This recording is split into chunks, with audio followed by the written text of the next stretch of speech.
بسم اللہ الرحمن الرحیم۔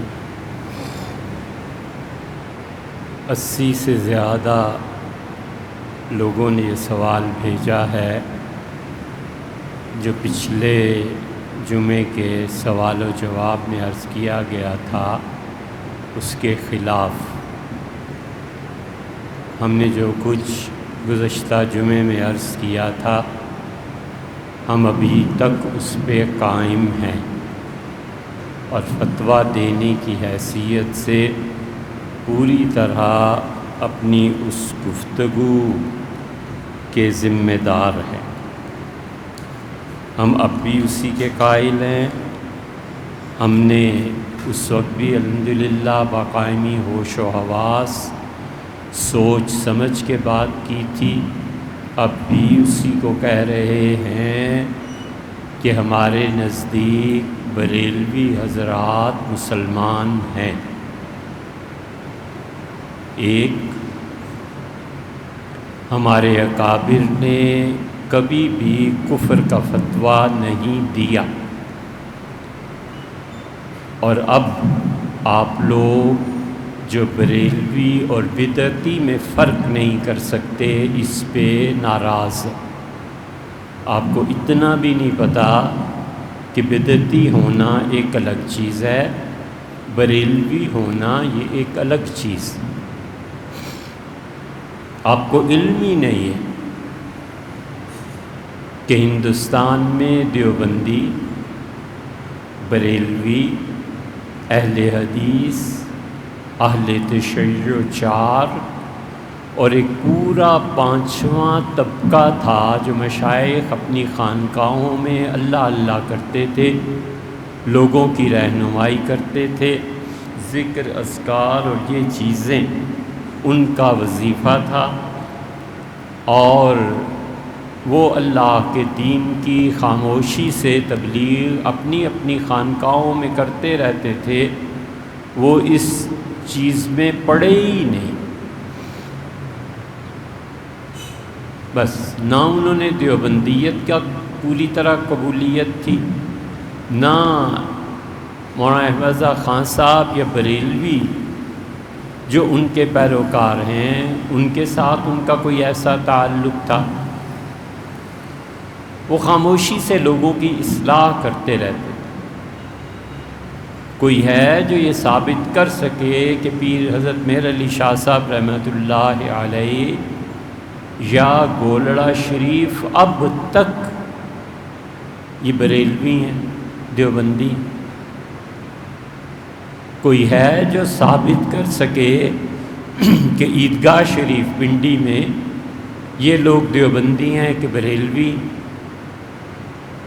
کوئی آدمی یہ ثابت کر سکتا ہے کہ مفتی مظہر صاحب رحمۃ اللہ علیہ کی مسجد خانقاہ دہلی میں اب تک ہے اور ہزاروں ان کے مرید تھے اور لاکھوں مرید تھے سلسلہ نقشبندیہ میں، حضرت مولانا غلام علی صاحب رحمۃ اللہ علیہ کے کوئی ہے جو ثابت کرے کہ دیوبندی تھے کہ بریلوی؟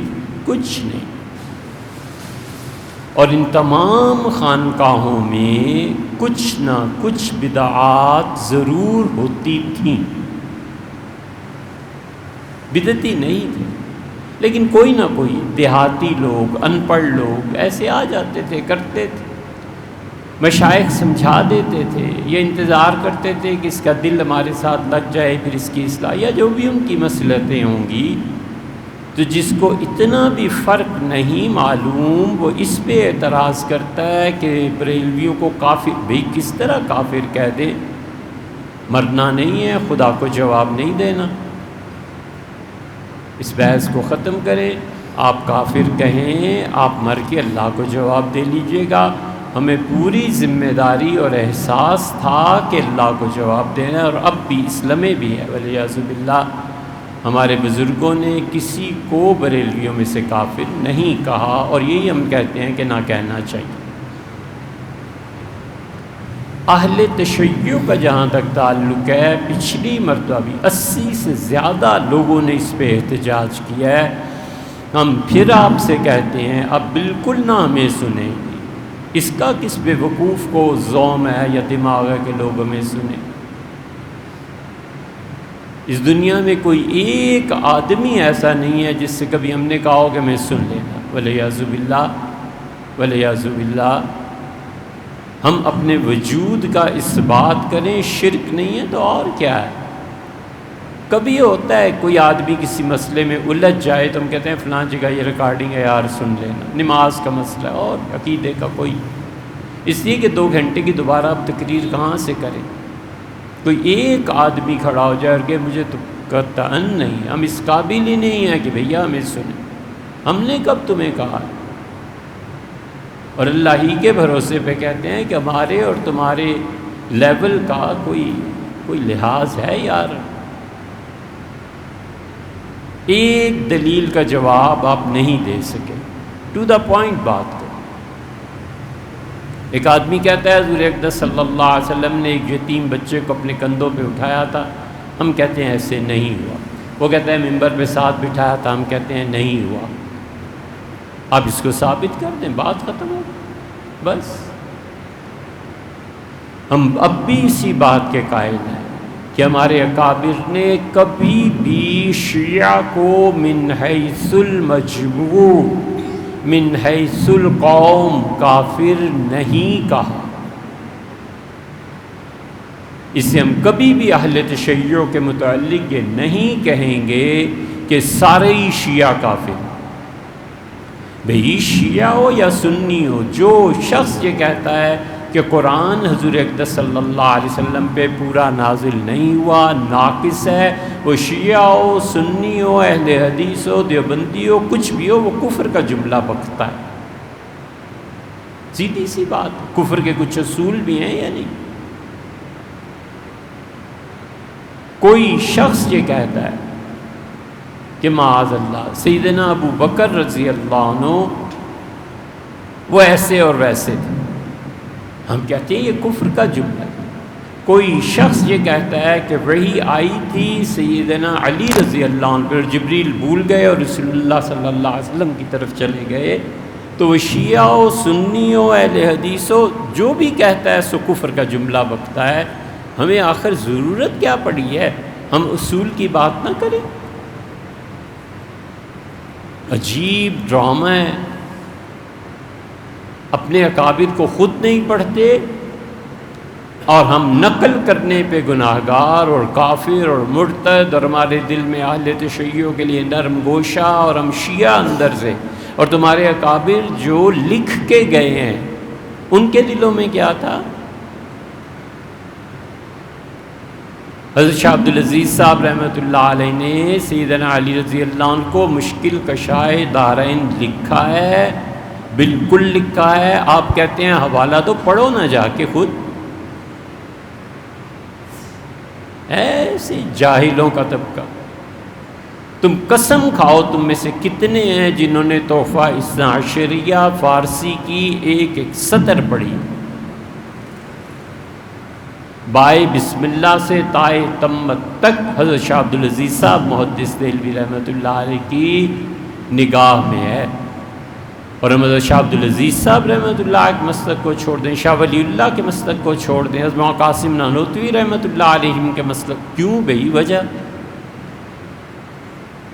حضرت نانوتوی رحمۃ اللہ علیہ نے واضح طور پر لکھا ہے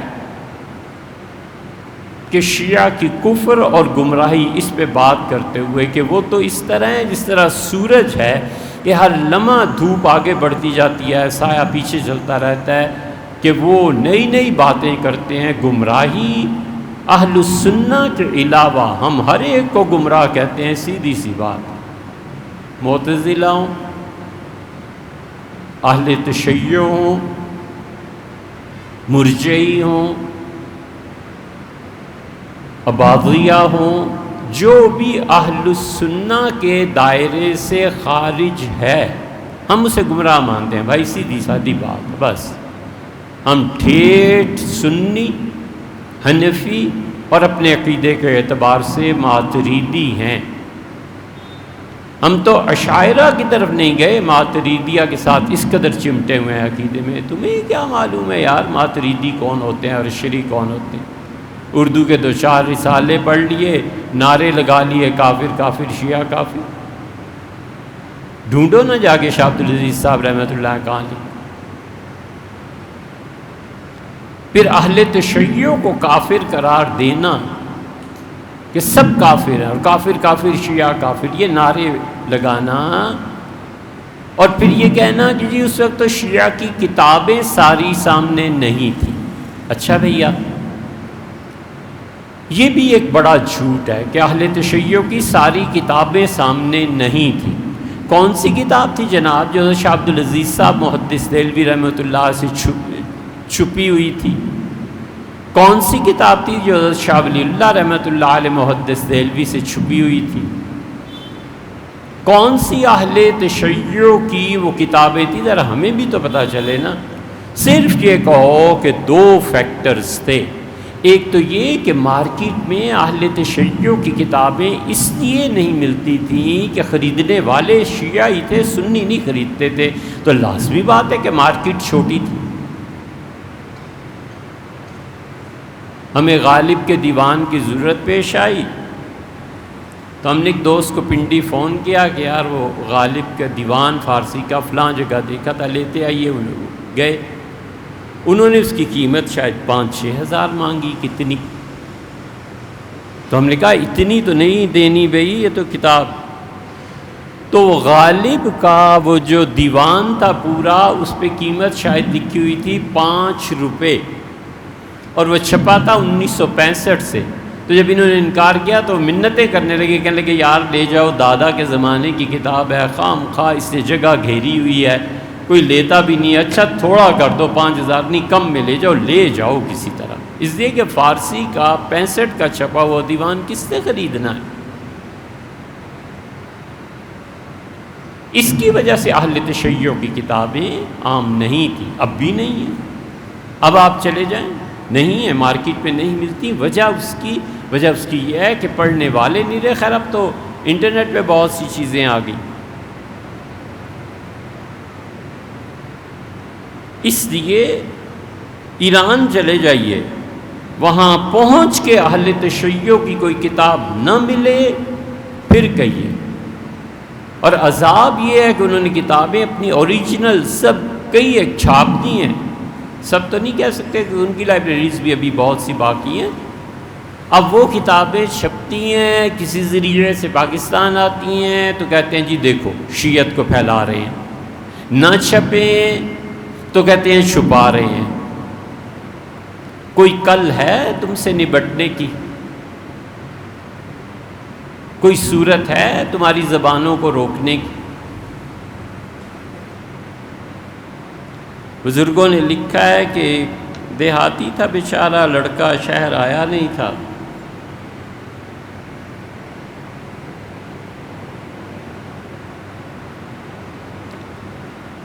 سولہ 18 برس کا تھا۔ پرانے زمانے میں جیسے ہوتا تھا، والد نے شادی کرا دی، بیوی آئی تو بھی اتنی تھی، کوئی اتنی زیادہ سمجھداری عقل تھی نہیں، عمر چھوٹی تھی، تو وہ ایک دن گدھے کو چرانے کے لیے لے گئی کہ واپسی پہ لکڑیاں لاد کے لے آؤں گی۔ گدھا کسی اور کی فصل میں جانے لگا تو اسے مارا، تو گدھے نے مار کے بعد، پٹنے کے بعد اس کی طرف جو رخ کیا تو ایسا مارا کہ بیچاری وہیں مر گئی۔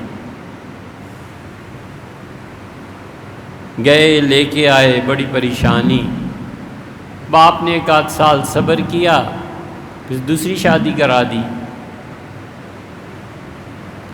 دوسری شادی کے بعد گھر وستے لگا جب کچھ، تو اس نے شام کو ساری چیزیں رکھیں جانوروں کے کھانے کے لیے، اور گدھا آخر گدھا تھا، بیٹھ گیا، اٹھتا ہی نہیں تھا۔ تو اب جن کی اس کے دماغ تک رسائی ہو وہی پوچھ سکتے تھے، اس بیچاری کو کیا سمجھ میں آتی، اس لیول کے لوگ ہی بات کر سکتے تھے جو اس کے لیول کے تھے۔ آخر اس بیچاری نے کوئی لوہے کی چیز اسے ماری، گدھا اٹھا اور اس کے پیچھے لگ لیا اور اسے بھی مار دیا۔ بڑی پریشانی، باپ نے تیسری شادی کرا دی، اور قصہ مختصر، تیسری بھی مر گئی۔ بڑے لوگ آئے تیسری کی میت پہ، گاؤں کے گاؤں آئے، وہ بڑا حیران ہوا، فاتحہ پڑھی، دعا مانگی۔ اس نے کہا اللہ میری تینوں بیویوں کو بخشے، پہلی مرتبہ کم آئے تھے، دوسری مرتبہ کم، اور تیسری مرتبہ اب تو گاؤں کے گاؤں تم لوگ اٹھ کے آئے ہو، میری سمجھ میں نہیں آتا کہ ایسا کیا ہو گیا ہے، پہلے دونوں خاندان زیادہ بڑے تھے، یہ تیسری بیچاری ایسی ہی تھی، تو یہ اتنے گاؤں کیوں آئے؟ تو ان میں جو بڑا آدمی تھا اس نے کہا یار اللہ تمہاری تینوں بیویوں کو بخشے، جنت میں اعلیٰ درجے دے، جہنم سے بچائے، یہ اتنی پبلک جو آئی ہے وہ تمہاری بیوی کے غم میں نہیں آئی، اس بات کو پوچھنے آئی ہے کہ گدھا کرائے پر دیتے ہو۔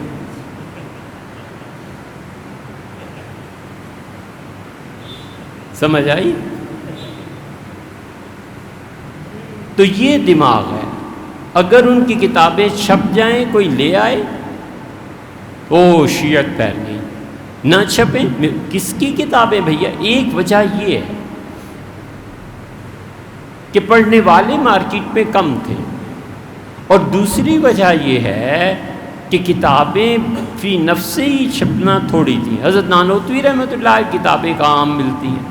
یہ ابھی چند برس پہلے میں قاسم نانوتوی رحمۃ اللہ علیہ کا ایک رسالہ چاہیے تھا، کہیں نہیں ملا، پھر بہت انڈیا میں ایک جگہ سے منگایا، پتہ چلا 1904 کے بعد وہ رسالہ چھپا ہی نہیں، پڑھتے نہیں ہیں۔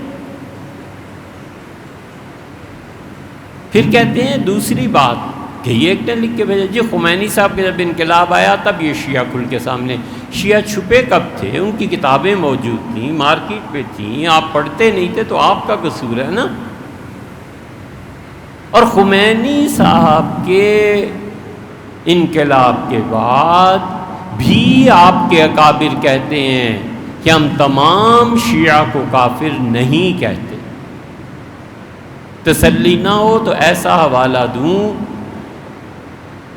کہ اس حوالے کا رد نہ کر سکو، پھر انہیں بھی کہو جنہوں نے وہ فتویٰ لکھا ہے، وہ فتویٰ اب فتاوی عثمانی چھپا ہے، حضرت محمد تقی عثمانی صاحب مد ظلم کے فتاویٰ ابھی چھپے ہیں۔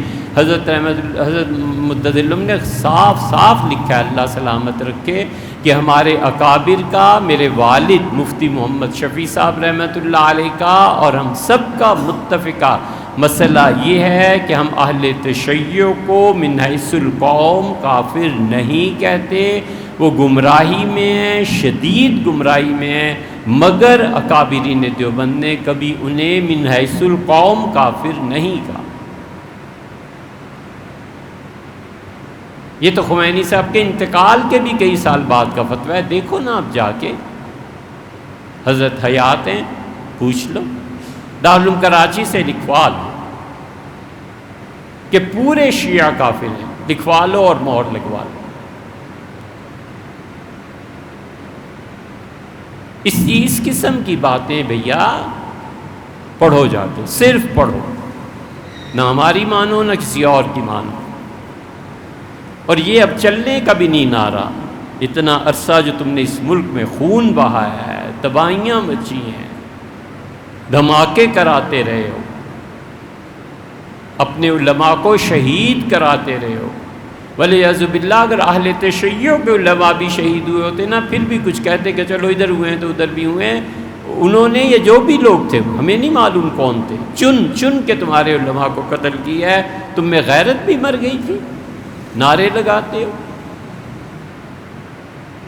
اسمبلی نے مرزائیوں کو کافر کہا، آپ چاہتے ہیں کہ اس سطح کی تحریک اٹھائیں کہ اہل تشیع کو اب کافر کہا جائے، بھی کیوں کہا جائے، وجہ، پھر اس کے بعد بریلویوں کو کہہ لینا، پھر تمہاری باری آ جائے گی، تم میں جو حیات کے قائل ہیں وہ ان کو کہیں گے، وہ جو وہ ہیں وہ ان کو کہیں گے، کوئی مسلمان رہ جائے گا یا نہیں؟ ایسے ان پڑھ جو فارسی کی 4 سطریں ٹھیک نہیں پڑھ سکتے، انہوں نے دیکھی ہی نہیں ہے کبھی، اور عربی کی کتابیں وہ بھی اٹھتے ہیں کہ کافر ہونے کا فتویٰ۔ اللہ کو جواب، اصل بات یہ ہے کہ تمہیں خدا کا خوف نہیں، اصل بات یہ ہے کہ تمہیں مر کے اللہ کو جواب نہیں دینا. اب ادھر ادھر کی جو مرضی بکتے رہو، صرف بات اتنی ہے کہ اہل تشیع کو من حیث القوم کافر ہونے کا فتویٰ نہ ہمارے کابر نے دیا ہے نہ دیا جا سکتا ہے. اللہ خیر سب. سورہ تحریم کی تفسیر بیان کر دیں تو توبہ الی اللہ فقط صغت قلوبکم. جی بھیا انشاءاللہ کس وقت کریں. جی لکھ لیا آپ کا سوال انشاءاللہ. سوال یہ کیا ہے کہ مسلمان کا کافر کو حرام چیزیں دینا. اٹلی سے سوال کیا ہے. مثلا پیزا وغیرہ میں غیر مذبوح مرغی سور کا گوشت ڈالا ہوا ہو تو پہنچانے اور ڈیلیور کرنے کا کیا حکم؟ عمار صاحب بات یہ ہے کہ حرام چیز کا کھانا کافر کو کھلانا بھی حرام ہے. شریعت اس معاملے میں اتنی سخت ہے کہ وہ کہتی ہے حرام چیز جانور کو بھی کھلانا درست نہیں. مرغی مر گئی اور اس نے نیت کر کے اس حرام مرغی کو پھینک دیا کہ چڑیا کھا لے، کتا کھا لے، کوئی کھا لے، یہ نیت درست نہیں. حرام ہو گئی نا. حرام چیزوں کو جانوروں تک کو کھلانا یہ حرام اتنی بری چیز ہے. اللہ اس سے منع کرتے ہیں انسانوں کے لیے. پھر فقہا نے لکھا ہے کہ حرام چیزیں جانوروں کو بھی کھلانا حرام.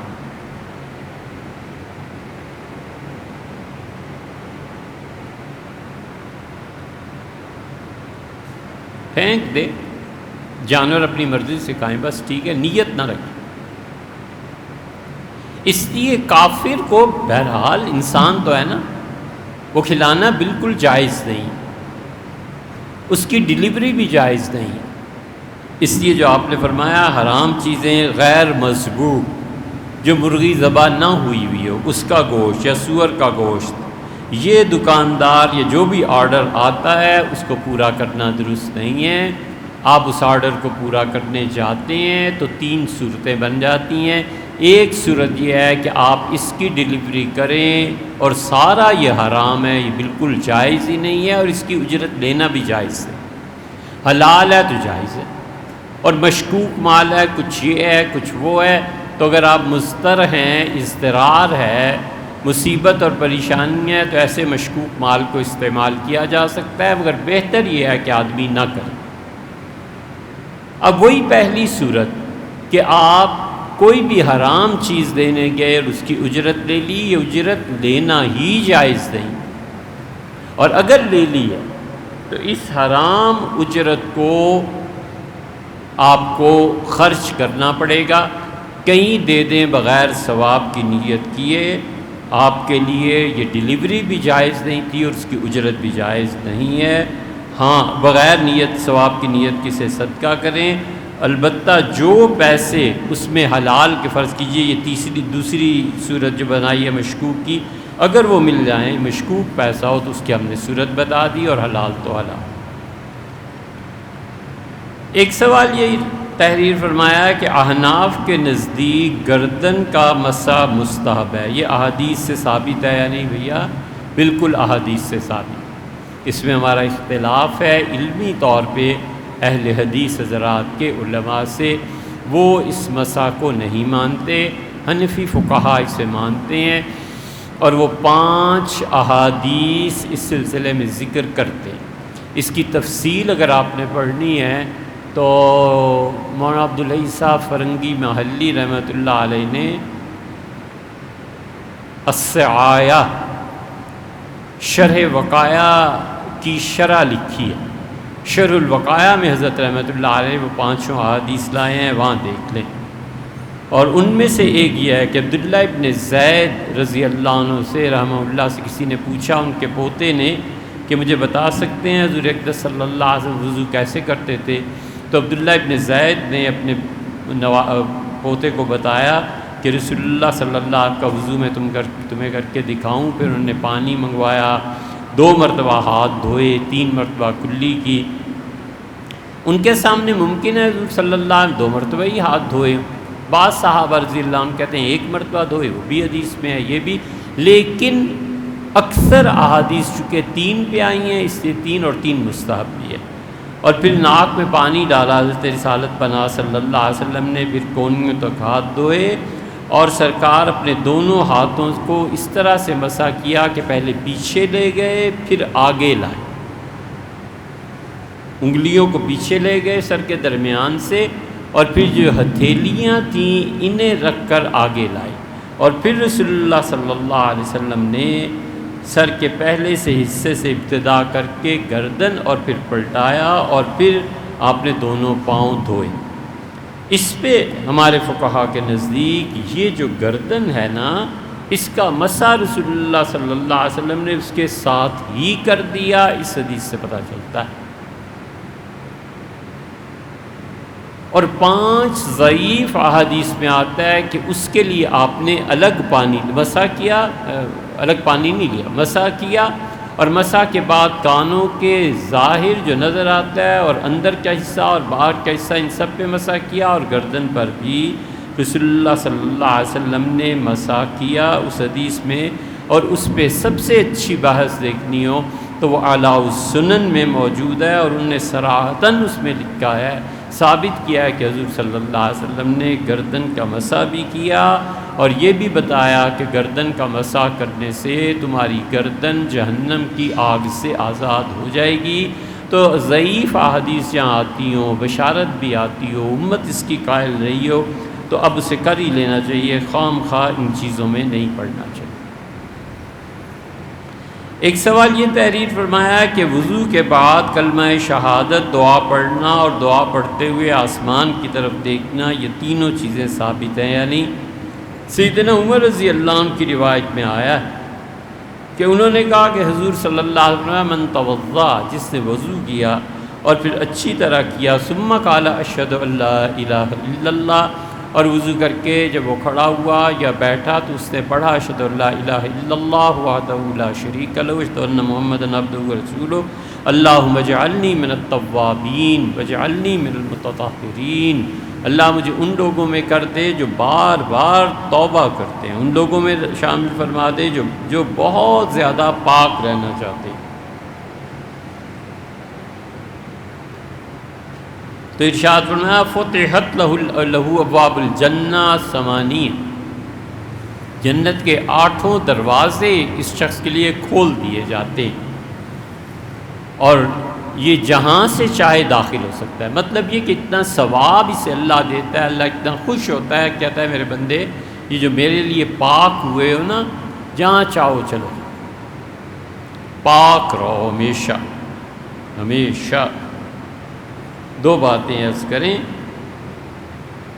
یاد رکھو جو لوگ پاک نہیں نہ رہتے اور جن کی تنہائیاں پاک نہیں نہ ہوتی، اللہ عز و جل کی معرفت حرام ہے اس شخص، خوشبو بھی اللہ کی راہ کی نہیں دیکھ سکتا جس شخص کی تنہائی پاک۔ یہ تنہائی اللہ کا بہت بڑا انعام ہے، شخصیت پرسنالٹی میک کرنے کے لیے یہ ہوتی ہے۔ سوچے، غور کرے اللہ کی ذات پہ، اس کی صفات پہ، اپنی خرابیوں پہ، اپنے اچھا بننے پہ۔ تنہائی خدا کا بہت بڑا انعام ہے بشرطے کہ پاک۔ اور دوسری چیز لمبی حدیث ہے، وہ نہیں، اب وقت ہی نہیں۔ حضور اقدس صلی اللہ علیہ وسلم نے فرمایا میں نے ایک لڑکے کو دیکھا، انبیاء علیہ الصلوۃ والسلام خواب میں نے دیکھا، ہر کوئی واعظ کر رہا ہے، یہ اٹھتا تھا ہر نبی کے حلقے میں شامل ہونا چاہتا تھا، اس نبی کے امتی اسے اٹھا دیتے تھے، کہتے تھے نہیں یہاں نہیں بیٹھے، کہیں اور چلے جائیں۔ پھر میں نے دیکھا ایک اور نبی علیہ الصلوۃ والسلام ان کی مجلس میں گیا، وہاں سے بھی انہوں نے پھر ایک اور لا کر اس کو میری مجلس میں بٹھا دیا۔ تو میں نے فرشتوں سے کہا کہ اسے تو کسی نے جگہ نہیں دی، میری مجلس میں کیوں لاتے ہو اسے؟ تو انہوں نے کہا اللہ کے رسول یہ پاک رہتا ہے اور غسل کرتا تھا، تو پاکی اختیار کرنے کی یہ نیکی فوراً نہا لینا اللہ کو اتنی پسند آئی کہ اللہ نے کہا میرے نبی صلی اللہ علیہ وسلم کے پہلو میں اسے جگہ دی۔ یہ پاک رہنا اتنی بڑی صفت ہے، کوشش کرے ہمیشہ باوضو رہے، وضو کر کے بستر پر جائے، سونے میں تو دیر لگ جاتی ہے، وضو کر کے بستر پہ چلا جائے بس۔ اتنی بڑی چیز ہے جو شخص باوضو رہنے کی کوشش کرتا ہے نا، یہ اتنی بڑی چیز ہے کہ میں نے ایسے لوگوں کو دیکھا جنہیں کچھ پتہ نہیں تھا کہ کیا ہونا ہے، اور بغیر کسی وجہ کے بظاہر وضو کیا، اور وضو کرنے کے بعد 10-15 منٹ میں انتقال ہو۔ ہمیں بڑی حیرت ہوتی تھی، پھر کئی ایک سے پوچھا تو پھر اندازہ ہوا کہ ہو یہ شخص باوضو رہتا تھا نا، یہ مرا بھی وضو پہ، اور جو وضو پہ مرتا ہے خدا پھر ایسے کرتا ہے نا جی، جو اس کے لیے پاک رہا ہے اللہ بھی تو اس پہ مہربان۔ رسول اللہ صلی اللہ علیہ وسلم، تم میں سے جو وضو کر کے مرا اللہ قیامت میں اپنے حضور میں حاضری دربار میں ہوگی، اور وہ باوضو پاک آدمی ہو۔ حالانکہ کیا قبر میں مل گیا، پتہ نہیں گل سڑ گیا، کیا ہوا کیا نہیں ہوا، مگر اس وقت اللہ کے حضور جب پیش ہوگا تو باوضو۔ پاک رہنا اتنی بڑی چیز۔ مسند احمد وغیرہ میں سیدنا عمر رضی اللہ عنہ کی آئی ہے یہ روایت، اور سنن ابی داؤد میں آئی ہے حضور اقدس صلی اللہ علیہ وسلم جسے اچھی طرح وضو کیا، ثم رفع، پھر اس نے رفع راسہ الی السماء، آسمان کی طرف دیکھا، اور پھر یہ پڑھا اشہد ان لا الہ الا اللہ، تو اللہ اس کے لیے بھی جنت کے دروازے کھول دے گا۔ تیسری بات،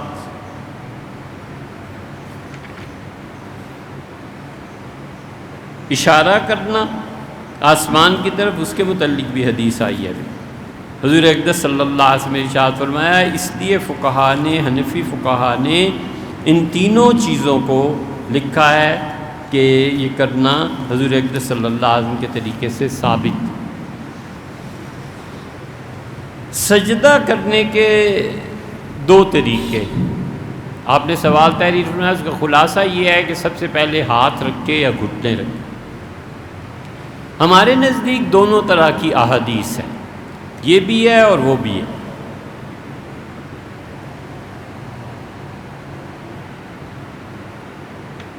اور ہمارے نزدیک حنفی فقہا کے درست طریقہ یہ ہے کہ سجدے میں جاتے ہوئے سب سے پہلے گھٹنے رکھے جائیں، جو انسان کا عضو زمین کے جتنا قریب ہے سب سے پہلے وہ گھٹنے، اس کے بعد ہاتھ، اس کے بعد ناک، اس کے بعد پیشانی، اور اٹھنے میں ترتیب برعکس، سب سے پہلے پیشانی، پھر ناک، پھر ہاتھ، اور ہاتھ رکھ کے گھٹنوں پہ، اور پھر پاؤں کے پنجے کے زور سے اٹھنا چاہیے۔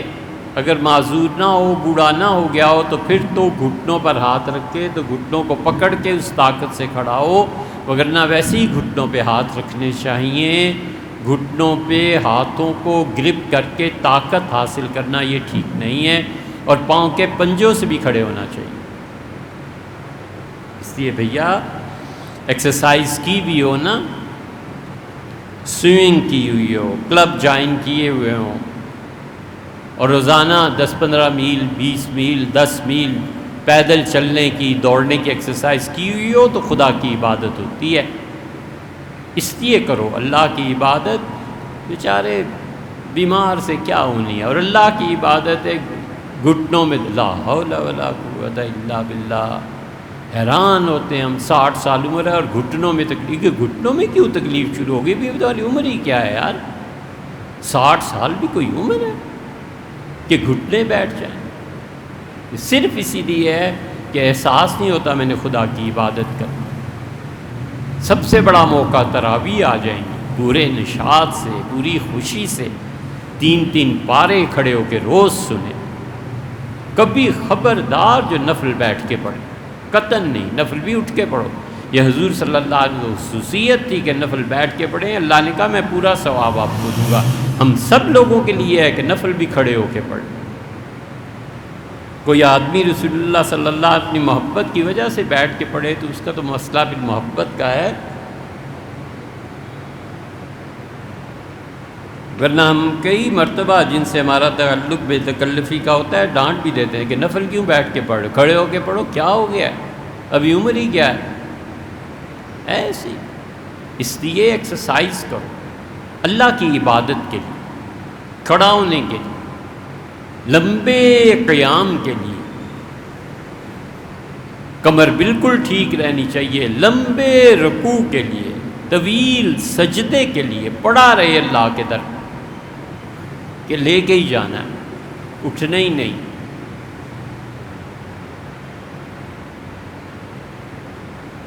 تابعین کے متعلق آتا ہے کتنے ہی لوگ وہ کہتے تھے اللہ آج کی رات رکوع کے لیے ہے، نفل شروع کرتے تھے، صبح ہو جاتی تھی رکوع ہی رکوع ہو رہے، کہتے اللہ آج کی رات سجدے کے لیے ہے، سجدے ہی سجدے رہتے تھے، اللہ آج کی رات قیام کے لیے ہے، کھڑا ہونے کے لیے۔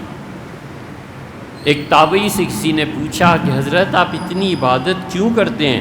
انہوں نے کہا اس لیے کہ صحابہ کرام رضی اللہ عنہ سے کل قیامت میں ملاقات ہوگی نا، تو میں انہیں کہہ سکوں کہ حضرت صرف آپ ہی عبادت نہیں کرتے تھے، آپ کے بعد بھی مرد امت میں باقی تھے، آپ ہماری عبادت اور اپنی عبادت کا موازنہ کر لیں۔ مطلب صحابیت کا شرف اپنی جگہ پہ، لیکن جہاں تک جسم کی عبادت کا تعلق ہے پیچھے ہم بھی نہیں رہے۔ تو اس لیے سوچ سمجھ کے کھاؤ نا کیا چیز کھانی ہے۔ الائچی لے لی، ایک مثال دیتے ہیں، منہ میں رکھ لی، چبانا شروع، یار الائچی کا چھلکا بھی کوئی چباتا ہے، اس کے تو دانے چبائے جانے کے قابل ہوتے ہیں، تو فضول علم غلم کھانا پھر کیا ہوگا صحت۔ اس لیے سجدے کا صحیح طریقہ یہ ہے۔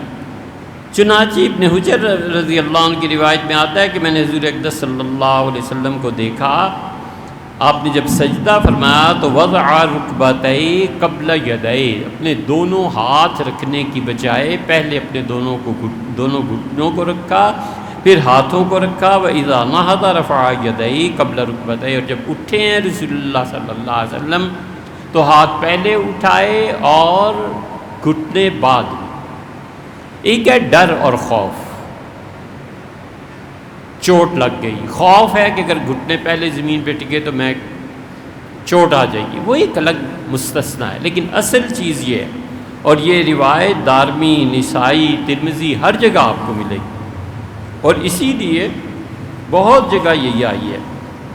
حضرت ابو ہریرہ رضی اللہ عنہ کی دوسری روایت ہے جو آپ نے کہا کہ حضور اقدس صلی اللہ علیہ وسلم اونٹوں کی طرح نہ بیٹھنا اٹھنا شروع کر دینا، جب تم میں سے کوئی سجدہ کرے تو ایسے نہ کرے کہ جیسے اونٹ کرتے۔ اس لیے اس حدیث پہ بہت بحث کہ پہلے ہاتھ رکھے یا گھٹنے رکھے۔ ہمارے نزدیک ابن حجر رضی اللہ عنہ کی روایت سب مستند ہے، اور امام مالک رحمۃ اللہ علیہ کے نزدیک وہ روایت ہے جو حضرت ابو ہریرہ رضی اللہ عنہ کی ہے کہ پہلے ہاتھ رکھے پھر گھٹنے، اور دونوں پہ خوب محدثین نے بحث کیا، حتیٰ کہ امام نووی رحمۃ اللہ نے لکھا ہے، شافعی ہیں بہت بڑے محدث اور فقیہ، انہوں نے کہا میں فیصلہ ہی نہیں کر سکا کہ ان دونوں احادیث میں زیادہ کون سی۔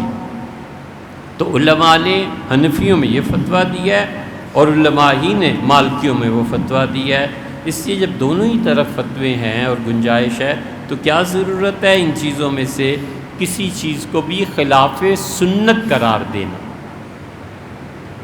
ایک ہے زیادہ بہتر کیا، زیادہ بہتر ہمارے نزدیک وہ ہے، مالکیوں کے نزدیک وہ ہے، تو اس لیے ان چیزوں میں پڑھنا ہی نہیں چاہیے، ان کے پاس بھی دلیل ہے ہمارے ہاں۔